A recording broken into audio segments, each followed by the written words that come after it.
అటుకుల ఉప్మా చేసుకోవాలంటే చాలా మెత్తగా, చాలా గట్టిగా కాకుండా పొడి పొడిగా కావాలంటే ఈ పాయింట్స్ గుర్తుపెట్టుకోండి.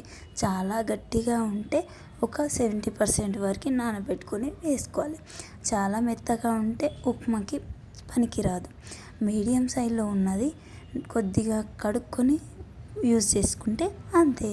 నేను ఎలా చేశానంటే కడాయి పెట్టి నూనె వేసి జీలకర్ర ఆవాలు కూడా వేసి వేయించుకున్నాను. అవి వేగిన వెంటనే పల్లి కూడా వేసి వేయించుకున్నా. అలా వేగాక పచ్చిమిర్చి, ఉల్లి ముక్కలు కూడా వేసి వేగించుకున్నా. అలా వేగిన తర్వాత కరివేపాకు కూడా వేసి మగ్గించుకున్నా. ఒక 5 మినిట్స్ మగ్గాక పసుపు, ఉప్పు కూడా వేసి వేగించుకున్నాం. ఒక 10 మినిట్స్ మగ్గించుకొని అటుకులు వేసి మెల్లగా మంచిగా కలుపుకొని ఒక 5 మినిట్స్ మగ్గించుకోవాలి. అలా మగ్గుతూ ఉన్నప్పుడు బంద్ చేసి లాస్ట్లో కొత్తిమీర వేసుకుంటే టేస్టీ అటుకుల పులిహోర.